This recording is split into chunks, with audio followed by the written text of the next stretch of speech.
Ayo. Diam. Salam. Assalamualaikum warahmatullahi wabarakatuh.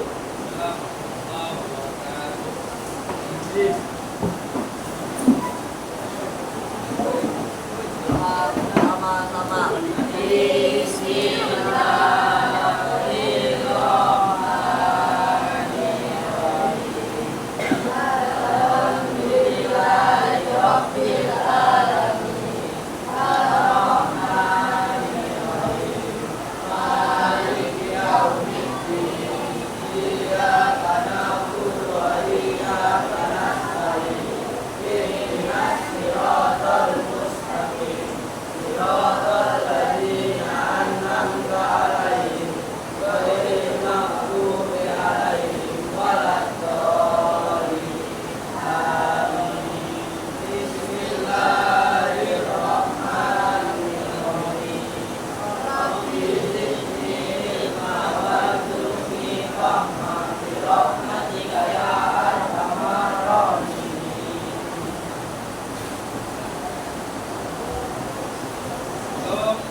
Terlebih dahulu bahwa saya adalah Herman Ninggar, SPDI, yaitu peserta PPG Universitas Islam Datuk Rama Batch 1 yang bertugas di Madrasah Sanawiyah Ar-Rahmah Sekadau, Kalimantan Barat. Dengan ini akan mempraktikkan proses belajar mengajar pelajaran akidah akhlak di kelas 7 semester yang kedua. Assalamualaikum warahmatullahi wabarakatuh. Waalaikumsalam. Baiklah, anak-anakku, kita bersyukur kepada Allah Subhanahu wa taala. Alhamdulillah bahwa di hari ini kita masih diberikan kesempatan kembali oleh Allah Subhanahu wa taala untuk berkumpul di dalam kelas ini, tentunya dengan niatan ingin mengkaji ilmu Allah Subhanahu wa taala. Sebelum dimulai, Bapak akan absen terlebih dahulu. Untuk kelompok Abu Bakar, bagaimana untuk kelompok Abu Bakar? Hadir semua? Ya, hadir Pak. Hadir ya? Kelompok Abu Bakar hadir. Kelompok Umar hadir ya? Kelompok Utsman hadir. Kelompok Ali, alhamdulillah hadir semua ya. Di pembahasan kita kali ini, yaitu kita akan melanjutkan dari bab sebelumnya. Kita memasuki bab yang kedua, yaitu materi kita adalah mengenal sifat-sifat Allah Subhanahu wa taala. Ya. Yang mana nantinya tujuan pembelajarannya adalah setelah mengamati, mengeksplorasi, menganalisis dan mengkomunikasikan, kalian sebagai siswa diharapkan untuk mampu meyakini sifat wajib Allah, yaitu nafsiyah, salbiyah, ma'ani dan ma'nawiyah, dan sifat-sifat jais Allah Subhanahu wa taala.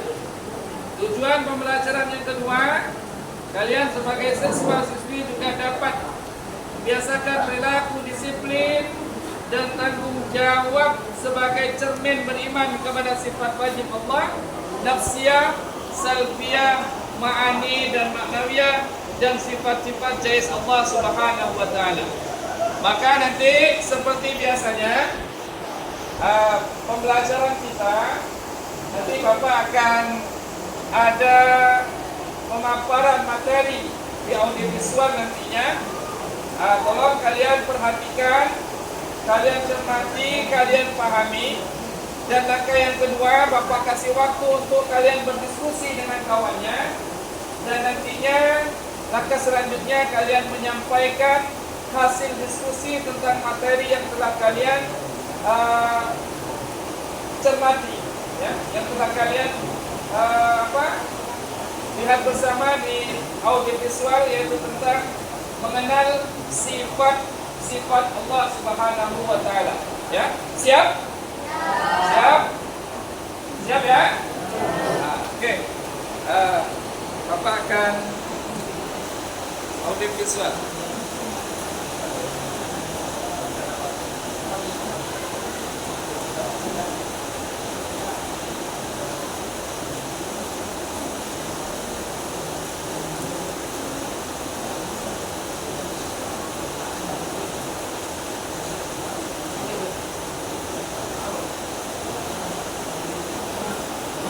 Assalamualaikum warahmatullahi wabarakatuh. Apa kabar anak-anakku? Ya, terima kasih. Syukur pada Allah kita kali ini bisa berjumpa lagi. Tentunya di bab yang kedua, yaitu pembahasan kita mengenal sifat-sifat Allah Subhanahu wa Ta'ala.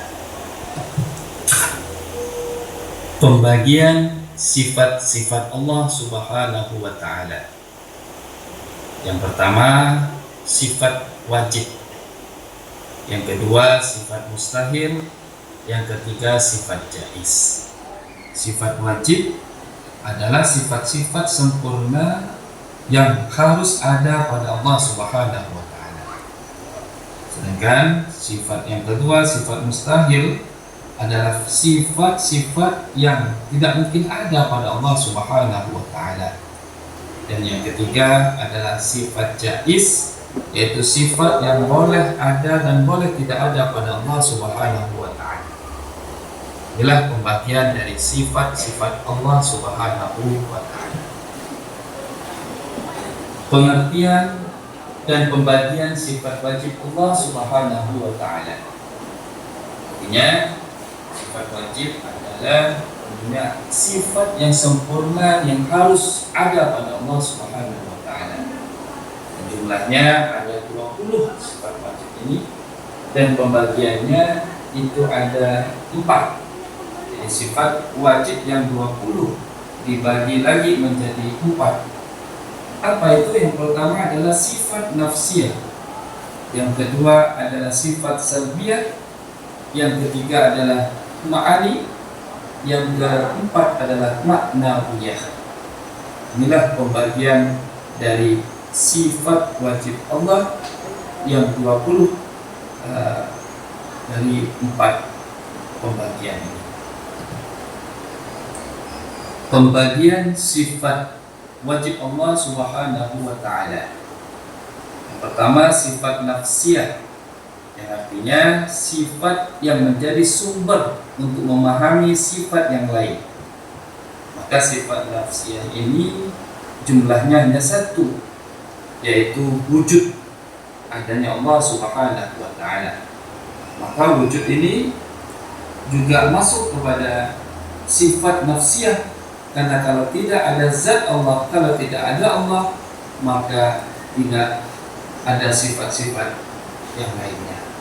Maka dari itu sifat wujud ini terbagi ke sifat nafsiyah.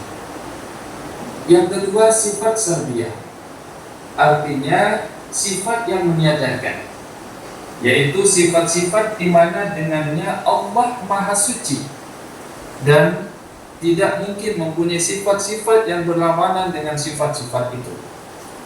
Sifat salbiyah ini ada 5, yaitu qidam, Allah terdahulu. Jadi Allah itu dahulu, tak ada yang mendahului Allah Subhanahu wa Ta'ala. Kalau selain Allah itu ada yang mendahului. Kita ciptaannya, kita didahului oleh orang tua didahului oleh nenek kita, nenek didahului oleh aku, dan seterusnya sampai Nabi Adam. Jadi selain Allah, makhluknya Allah semuanya didahului. Tapi kalau Allah tak ada yang mendahului Allah, yaitu Allah itu tidak, yaitu dahulu. Ayatnya wal awwal wal akhir wal zahir wal batin wa huwa bi kulli syai'in alim. Jadi kita termasuk kepada sifat salbiyah Allah Subhanahu wa taala. Yang kedua adalah baqa. Baqa artinya kekal. Jadi baqa itu Allah itu kekal. Selain Allah itu binasa. Semua makhluknya Allah itu adalah akan berakhir. Tapi yang tak berakhir hanya Allah Subhanahu wa taala. Sebagaimana firman-Nya, kullu man 'alaiha wa yabqa wajhu rabbika dzul jalali wal ikram. Semua yang ada di atas bumi akan binasa, dan yang tetap kekal adalah zat Tuhanku yang mempunyai kebesaran dan kemuliaan. Quran surat Al-Baqarah. Jadi baqa ini adalah bagian dari sifat wajib Allah yang salbiyah. Yang ketiga, sifat wajib Allah salbiyah adalah mukhallafatul hawadisi, berbeda dengan makhluknya. Jadi Allah itu tak bisa disamakan dengan makhluknya. Karena kita kasih ilusi gambaran bahwa meja, tentunya kita yakin bahwa yang bikin meja ini tak sama dengan meja. Begitu juga Allah Subhanahu wa taala. Alam jagat raya ini adalah ciptaan Allah Subhanahu wa taala. Maka tak bisa kita membayangkan zatnya Allah itu sama dengan ciptaannya. Maka Allah punya sifat mukhallafatul lil hawadisi, berbeda dengan makhluknya. Sebagaimana firman-Nya, laisa kamitslihi syai'un wa huwas samiul basir. Tidak ada sesuatu apapun yang serupa dengan Allah, dan Dialah yang Maha mendengar dan Maha adil, Maha melihat. Quran surat As-Surah. Yang ketiga adalah qiyamuhu bi nafsihi. Allah itu berdiri dengan sendirinya. Tak dapat, tak bisa, tak perlu bantuan yang lainnya. Tapi kalau makhluknya Allah, itu adalah sifatnya perlu terhadap yang lainnya, saling berantai. Tapi kalau Allah tak perlu, qiyamuhu bi nafsihi. Allah itu berdiri dengan sendirinya. Allahu la ilaha illa huwal hayyul qayyum. Jadi Allah tidak ada Tuhan yang berhak disembah melainkan Dia yang hidup kekal lagi senantiasa berdiri dengan sendirinya. Kalau ciptaan Allah tak bisa kita hidup dengan sendiri, pasti memerlukan orang lain. Pasti memerlukan makhluknya Allah. Pasti kita memerlukan Allah Subhanahu wa taala. Tapi kalau Allah tak memerlukan siapapun, karena Allah adalah berdiri dengan dirinya sendiri. Terus yang selanjutnya, yang kelima, wahdaniyah. Allah itu esa. Jadi Allah itu esa. Wahdaniyah, Allah itu adalah esa, satu. Mungkin Allah itu bertuhankan banyak. Allah itu banyak, mungkin Tuhan kita banyak. Maka suatu kepemimpinan, kita contohkan suatu pemimpin, kalau pemimpinnya banyak susah jangan. Maka Allah itu punya sifat wahdaniyah, satu. Tuhan kita satu, siapa Allah? Sebagaimana firman-Nya, "Lau kana fihi ma'aliyatan illallah la fasadata." Sekiranya ada di langit dan di bumi Tuhan selain Allah, tentulah keduanya itu telah rusak, maka akan binasa. Maka dalam hal ini surat Al-Ikhlas, qul huwallahu ahad, Allahus samad, lam yalid wa lam yulad wa lam yakul lahu kufuwan ahad. Qul huwallahu ahad, Allah itu satu esa. Allahus samad, Allah lah tempat bergantung, tempat memohon. Lam yalid wa lam yulad, Allah tidak beranak dan tidak diperanakan. Wa lam yakul lahu kufuwan ahad. Jadi Allah itu esa, Allah itu satu. Terus pembagian sifat yang ketiga adalah sifat ma'ani, yaitu sifat yang memastikan bahwa Allah bersifat dengan sifat-sifat tersebut. Maka sifat ma'ani ini jumlahnya itu ada 7, yaitu kudrah.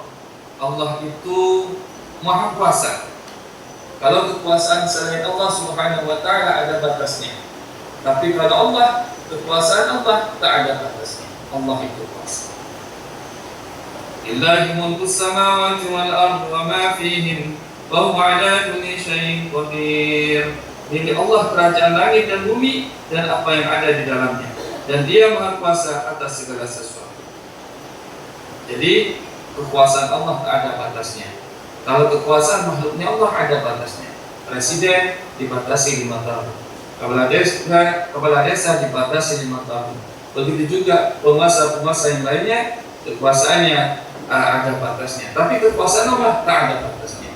Bahkan bukan hanya di dunia kekuasaan Allah. Maliki yaumiddin, di hari pembalasan Allah lah rajanya. Allah lah yang menguasai segala-galanya. Terus yang sebagian dari sifat Allah Ma'ani adalah iradah. Allah itu berkehendak. Ya, segala sesuatu ini sesuai dengan kehendaknya Allah Subhanahu wa Ta'ala. Tak ada yang lepas dari kehendaknya Allah Subhanahu wa Ta'ala. Kalau Allah sudah berkehendak, maka tak ada sesuatu pun yang dapat menghalangi kehendaknya Allah Subhanahu wa Ta'ala. Idza arada syai'an ay yakuna lahu kun fayakun. Kalau Allah berkehendak, maka akan terjadi apa yang dikehendaki oleh Allah Subhanahu wa Ta'ala. Dalam firman yang lain, innama amruhu idza arada syai'an ay yakuna lahu kun fayakun. Maka kalau Allah berkehendak, maka akan jadi. Tak ada sesuatu yang dapat menghalanginya. Begitu juga sebaliknya, kalau Allah tak berkehendak, biarpun diusaha, biarpun 100% akan jadi, tapi tak sesuai dengan kehendaknya Allah Subhanahu wa Ta'ala, maka apa yang menjadi pekerjaan yang diinginkan itu tidak akan terjadi ketika Allah tak menghendakinya. Fa'alul lima yurid, Maha Kuasa berbuat yang Allah itu Maha Kuasa berbuat yang dikehendakinya. Quran surat Al-Quds. Terus yang ketiga dari sifat Ma'ani adalah ilmun. Allah itu mengetahui. Jadi pengetahuan Allah luar biasa. Innallaha bikulli syai'in alim. Allah itu Maha mengetahui segala-galanya. Maka ilmu kita ini tak ada apa-apanya. Bahkan dalam surat Al-An'am dijelaskan, pada Dialah segala kunci perkara gaib yang tidak bisa diketahui selain olehnya. Dia tahu segala apa yang ada di darat dan di laut. Tidak ada selain daun pun yang gugur melainkan Dia mengetahuinya, dan tidak ada sebutir biji pun yang jatuh dalam kegelapan bumi, dan tidak ada sesuatu yang basah dan yang kering melainkan tercantum dalam kitab yang nyata, yaitu di Lauhul Mahfuz. Dalam ayat yang lain tadi yang telah disebutkan, Allah bikulli syai'in alim, sesungguhnya Allah mengetahui terhadap segala sesuatu. Jadi pengetahuan makhluknya ini adalah bagian kecil dari pengetahuan Allah Subhanahu wa Ta'ala, maka Allah mengetahui segala-galanya. Maka anak-anakku, maka dari itu, karena Allah Maha mengetahui, Allah Maha ilmu, Allah Maha alim, maka kita mohon pengetahuan kepada Allah Subhanahu wa Ta'ala. Maka tadi setiap belajar jangan lupa kita mohon Rabbi zidna ilma warzuqna fahma. Memohon kepada Allah ilmu, memohon kepada Allah pemahaman, karena ilmu dan pemahaman itu adalah datangnya dari Allah dan ilmu Allah Subhanahu wa Ta'ala. Dan selanjutnya adalah hayat. Allah itu hidup. Tak mungkin Allah itu mati. Selain Allah itu akan mati. Selain Allah akan tiada. Tapi Allah itu maha hidup. Allah la ilaha illa huwal hayyul qayyum, la ta'khudhuhu sinatun wa la nawm. Allah Subhanahu wa Ta'ala tidak ada Tuhan melainkan Dia yang hidup kekal lagi terus menerus makhluknya, tidak mengantuk dan tidak tidur. Terus yang selanjutnya adalah sama. Allah itu mendengar. Maka Allah Maha mendengar dimanapun berada, di tempat yang terkecil tersembunyi pun, maka Allah mendengar apa yang menjadi pembicaraan makhluknya. Kalau pendengaran kita makhluknya itu terbatas, barangkali kita ambil contoh kita di kelas sebelah, di kantor sana, tidak tahu apa yang dibicarakan, ya? Karena ada batas dengan tembok. Tapi pendengaran Allah Subhanahu wa Ta'ala tak ada batasnya. La yuhibbullahu al-jahra bis-su'i minal qawli illa man zulim, wa kana Allahu samii'an 'alima. Surat An-Nisa. Allah tidak menyukai ucapan buruk dengan terus terang kecuali oleh orang yang dia aniaya. Allah adalah zat yang maha mendengar lagi maha mengetahui. Allahu was-sami'ul alim. Allah maha mendengar lagi maha mengetahui. Selanjutnya adalah basar. Allah itu maha melihat. Kalau penglihatan kita makhluknya terbatas, tapi kalau penglihatan Allah Subhanahu wa Ta'ala tak ada batasnya. Maka dimanapun kita berada, di tempat gelap sekalipun, Allah mengetahui keberadaan kita, Allah mengetahui apa yang kita lakukan. Sesuai dengan firman-Nya, "Dzalika bi anna Allah yulijul laila fil nahari wa yulijul nahara fil laili wa anna Allaha samii'un basir." Yang demikian itu adalah karena sesungguhnya Allah Subhanahu wa Ta'ala memasukkan mengganti malam ke dalam siang dan memasukkan mengganti siang dan malam, dan bahwasanya Allah Subhanahu wa Ta'ala Maha mendengar lagi Maha melihat. Wallahu basirun bima ta'malun. Allah Maha melihat terhadap apa yang kamu kerjakan. Quran surat Al-Hujurat. Jadi kita tak bisa terlepas dari penglihatan Allah Subhanahu wa Ta'ala. 24 jam kita dilihat oleh Allah Subhanahu wa Ta'ala. Maka dari itu hati-hatilah kita beramal dan beramalah, yaitu dengan penglihatan yang baik dari Allah Subhanahu wa Ta'ala. Tentunya dengan itu maka mari kita berusaha kita lakukan amalan-amalan soleh, karena Allah melihat apa yang kita lakukan. Terus selanjutnya yang terakhir dari sifat ma'ani Allah Subhanahu wa Ta'ala adalah kalam. Allah itu berfirman. Allah itu menyampaikan, tentunya dengan adanya firman-firman-Nya Allah Subhanahu wa Ta'ala. Inilah sifat ma'aninya Allah Subhanahu wa Ta'ala. Sifat ma'nawiyahnya Allah Subhanahu wa Ta'ala, yaitu apa sifat ma'nawiyah? Yaitu sifat ma'nawiyah adalah merupakan keharusan dari sifat ma'ani. Jumlahnya ada 7 juga, yaitu qadirun, muridan, aliman, hayyun, sami'un, basiran, dan kalimat pengempuhan dari sifat ma'ani. Inilah sifat ma'nawiyahnya Allah Subhanahu wa Ta'ala.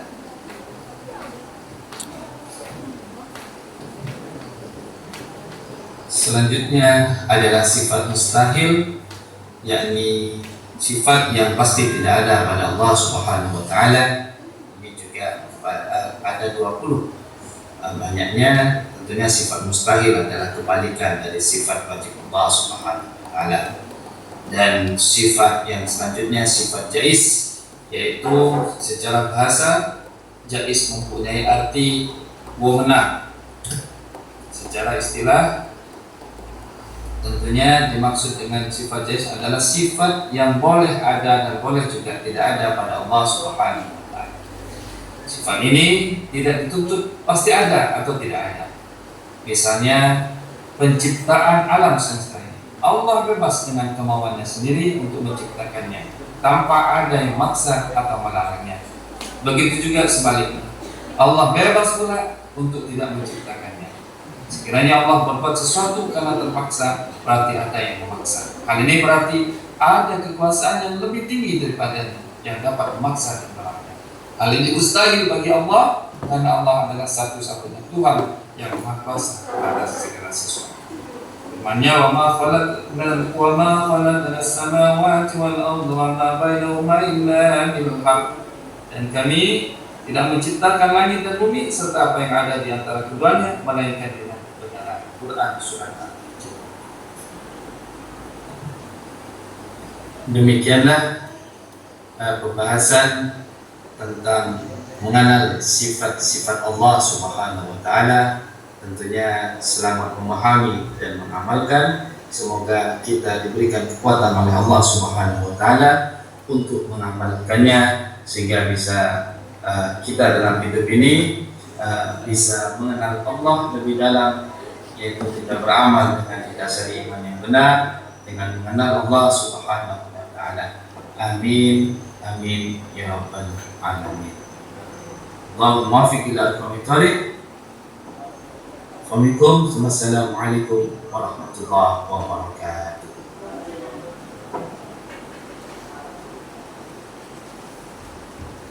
Ya, alhamdulillah kita sudah melewati langkah yang pertama dalam pembahasan materi ini, yaitu dengan audiovisual. Nah, untuk selanjutnya kalian diskusikan dengan kawan kelompoknya hasil dari kalian mencermati dari audiovisual, hasil dari kalian memahami terhadap materi yaitu sifat wajib Allah Subhanahu wa taala yang telah diaudiovisualkan tadi. Dan nantinya setelah diskusi kasih waktu 10 menit, lalu kalian nanti memaparkan hasil diskusi terkait dengan materi kita kali ini, yaitu sifat wajib Allah Subhanahu wa taala. Oke, silakan Bapak kasih waktu 10 menit, kalian diskusikan hasil dari kalian mencermati, memahami materi sifat wajib Allah Subhanahu wa taala. Ya, silakan dimulai dari sekarang 10 menit.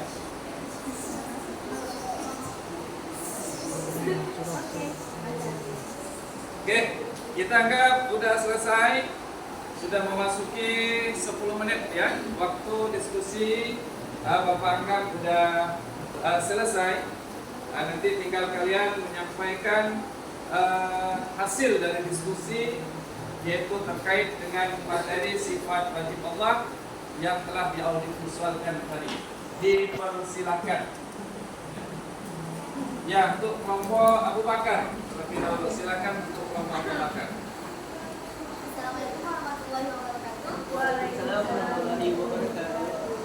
Saya dari kelompok Abu Bakar akan menyampaikan sebuah rangkuman yang dihasilkan dari hasil diskusi kelompok Abu Bakar yang berisikan sifat wajib Allah Subhanahu wa taala. Sifat wajib Allah Subhanahu wa taala adalah sifat yang sempurna yang harus ada pada Allah Subhanahu wa taala. Sifat wajib Allah jumlahnya semua ada 10 sifat, tapi dibagi menjadi 4 pembagian, yang mana ada nafsiyah, syariah, ma'ani dan maknawiyah. Dari kelompok kami akan menjelaskan tentang sifat wajib dan nafsiyah. Sifat wajib nafsiyah adalah sifat di mana zat Allah Subhanahu wa taala tidak bisa dipahami dan sifat itu tidak ada. Sifat nafsiyah ada satu, yaitu wujud. Arti dari wujud itu adalah ada. Jadi Allah itu ada, dan adanya Allah dibuktikan dengan adanya alam semesta ini. Arti ciptaannya yang begitu unik, pasti tidak terjadi dengan dirinya. Pasti ada yang mendesainnya yang luar biasa, yaitu Allah Subhanahu wa taala. Jadi wujudnya Allah bagian dari sifat wajib nafsiyah, karena tanpa wujud Allah Subhanahu wa taala tidak akan ada sifat yang lainnya. Baiklah, terima kasih. Assalamualaikum warahmatullahi wabarakatuh. Waalaikumsalam warahmatullahi wabarakatuh. Ya, tepuk tangan kita dulu untuk Bapak Abu Bakar telah menyampaikan hasil diskusi, yaitu pemahaman tentang sifat Allah Subhanahu wa taala. Silakan untuk kelompok selanjutnya. Ya, kelompok Umar. Dipersilakan kelompok Umar. Assalamualaikum warahmatullahi wabarakatuh. Waalaikumsalam warahmatullahi wabarakatuh. Saya dari kelompok Umar akan menyampaikan hasil diskusi kami. Sifat wajib Allah Subhanahu wa taala adalah sifat yang sempurna yang harus ada pada Allah Subhanahu wa taala. Sifat wajib Allah jumlahnya semua adalah 20 sifat, tapi dibagi menjadi 4 bagian. Nafiyah, syariah, ma'ani, dan maknawiyah. Dari kelompok kami akan menjelaskan tentang sifat wajib yang syariah. Sifat syariah adalah meniadakan, yaitu sifat-sifat di mana dirinya Allah Maha Suci dan tidak mungkin mempunyai sifat-sifat yang berlawan dengan sifat-sifat itu. Sifat syariah ada 5, yaitu idam, baqo, malakul hawadisi, yang memiliki dan memiliki. Wassalamualaikum warahmatullahi wabarakatuh. Waalaikumsalam warahmatullahi wabarakatuh. Ya, kita aplaus untuk kelompok Umar ya, telah menyampaikan hasil diskusi dengan kelompoknya terkait dengan materi yaitu sifat wajib Allah Subhanahu wa taala. Ya, alhamdulillah setiap kelompok sudah menyampaikan hasil diskusinya. Jadi insyaallah Bapak anggap dengan seperti ini kalian sudah bisa memahami, yaitu terhadap sifat wajib Allah Subhanahu wa taala. Tentunya sebagaimana di awal tujuan pembelajaran kita, yaitu bagaimana kita mempelajari sifat wajib Allah Subhanahu wa taala ini dalam rangka kita bisa lebih mengenal lebih dalam lagi terhadap Allah Subhanahu wa taala, sehingga ketika kita sudah kenal dengan suatu harapan di pembelajaran kita kali ini ya bisa menumbuhkan keimanan kita kepada Allah Subhanahu wa taala yaitu kedekatan kita kepada Allah Subhanahu wa taala. Mudah-mudahan dengan pembelajaran kita kali ini kita bisa selalu menghadirkan Allah dalam hati kita. Ini harapan kita di pembelajaran, yaitu sifat wajib Allah Subhanahu wa taala. Jadi mungkin cukup ini dulu untuk pertemuan kita kali ini terkait dengan pembahasan yaitu sifat wajib Allah Subhanahu wa taala. Mudah-mudahan bermanfaat dan mudah-mudahan kita bisa mengamalkannya sehingga kita menjadi insan, yaitu manusia yang dicintai oleh Allah Subhanahu wa taala, menjadi umat Nabi Muhammad yang dicintai oleh baginda kita Nabi Muhammad sallallahu alaihi wasallam, yang didasari dengan keimanan yang benar, kedekatan kita kepada Allah Subhanahu wa taala. Jadi kurangnya mohon maaf. Akhirnya Assalamualaikum warahmatullahi wabarakatuh. Waalaikumsalam.